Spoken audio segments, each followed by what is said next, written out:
পৃথিবী এবং চাঁদের ভর ও ব্যাসার্ধের অনুপাত আমাকে ব্যাসার্ধের কি মানটান দেওয়া আছে। তো ওদের কেন্দ্র দুটির মধ্যবর্তী দূরত্ব দেওয়া আছে এবং কেন্দ্র দুটির মধ্যবিন্দু থেকে এম ভরের কোনো বস্তুকে ন্যূনতম কত বেগে প্রক্ষেপ করলে সেটি অসীম দূরত্বে চলে যাবে। বাহ, সুন্দর একটা অঙ্ক। কি বলছে আসলে আমরা একটু যদি ফিগার দিয়ে যদি বোঝার চেষ্টা করি, ধরো এটা একটা পৃথিবী এবং এখানে এটা একটা কি চাঁদ, এবং তাদের আমাকে মান দেওয়া আছে, ভর দেওয়া আছে, ব্যাসার্ধ দেওয়া আছে, এবং তাদের কেন্দ্র থেকে ধরো এটা তাদের সেন্টার, এটা সেন্টার, এই সেন্টার থেকে দূরত্ব কত, টোটাল দূরত্ব যদি আমি হিসাব করি, টোটাল দূরত্ব এখানে কত দেওয়া আছে ডি, এবং এটা ধরো তাদের মাঝের বিন্দু, তাহলে এটা দূরত্ব কত হবে বলো তো, d/2, এবং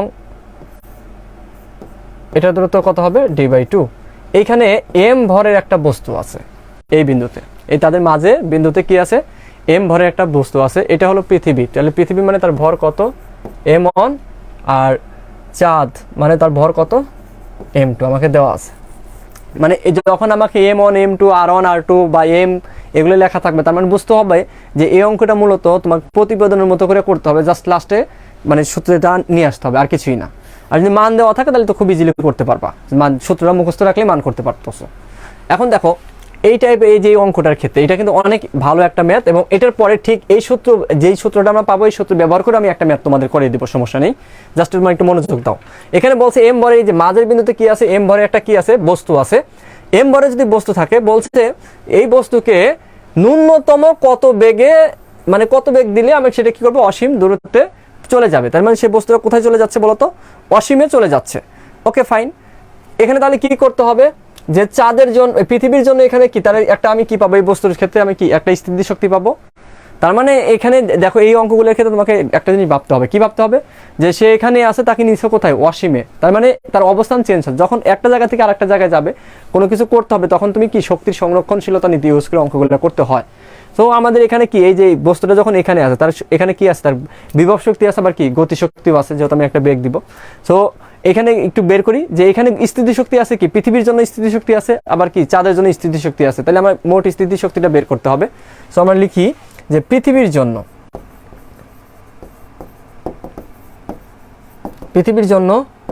u1 ইজ ইকুয়াল টু কি হবে, মাইনাস জি, পৃথিবীর ভর কত m1 এবং বস্তুর ভর কত m, বাই দূরত্ব কত d/2।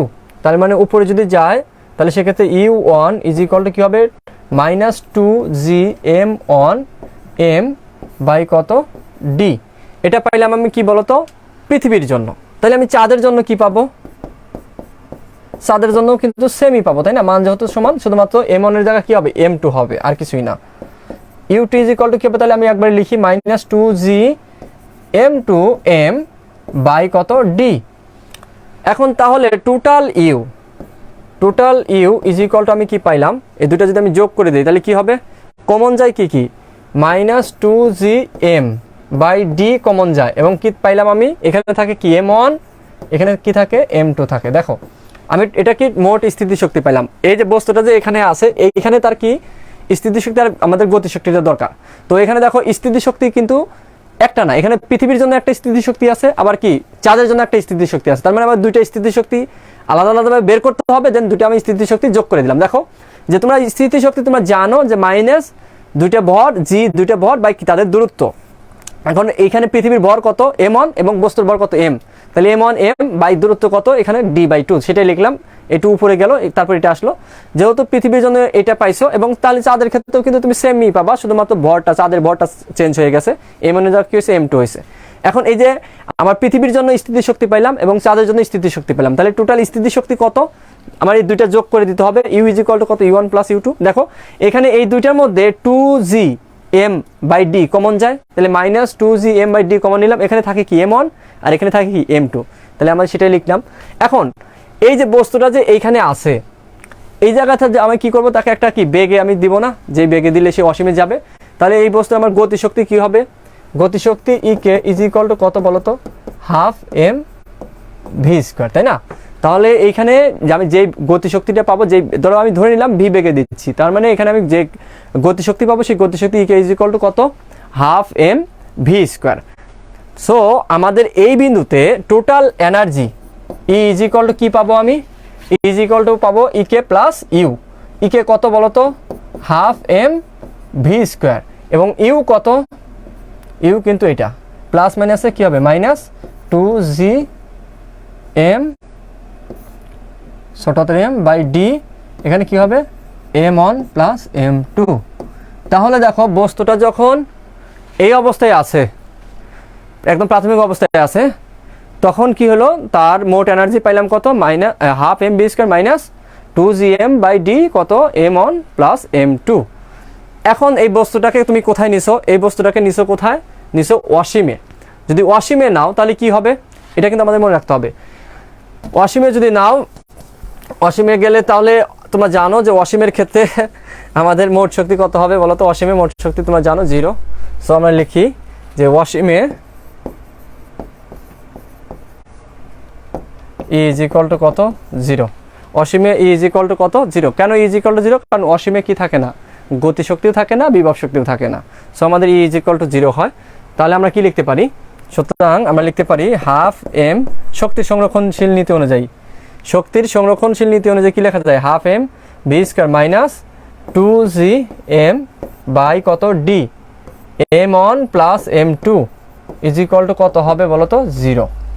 এখন এটাকে যদি ওই পাশে পাঠিয়ে দাও তাহলে কি হবে, half m v square is equal to কত হবে 2gm by d m1 plus m2, এটা পাইলাম। এখন দেখো জাস্ট আমাদের বি যেহেতু বের করতে হবে, আমাকে বলছে ন্যূনতম কত বেগে, তো আমি সেই বেগটাই তো বের করবো। ধরে নিছি আমি বি বেগে নিক্ষেপ করছি, ওখানে বি বেগে নিক্ষেপ করছি ধরে নিছি বলেই কিন্তু এখানে ইকে ইকুয়াল টু কি লিখছিলাম, হাফ এম বি স্কোয়ার লিখছিলাম। সো আমরা এখান থেকে যদি ভি স্কোয়ার লিখি, একবারে যদি আমি ভি লিখি তাহলে ভি লিখলে একবারে কি হয় রুট ওভার, দেখো এই 2 যদি এখানে যায় তাহলে কত হবে বলো তো 4g।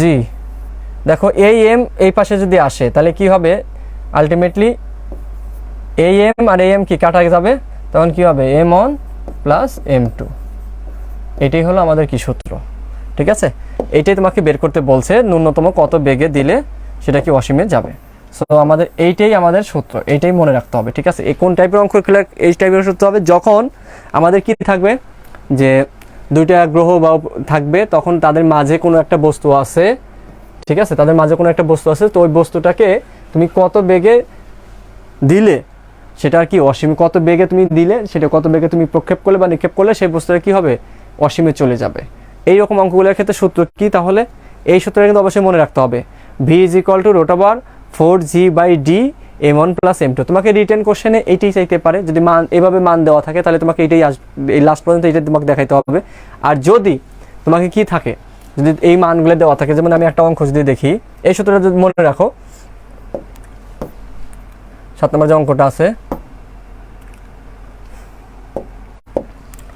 দেখো যে এখানে অঙ্কটার ক্ষেত্রে যদি আমি সূত্রটা লিখে ফেলি 4g by d m1 plus m2, এই সূত্রটা ছিল।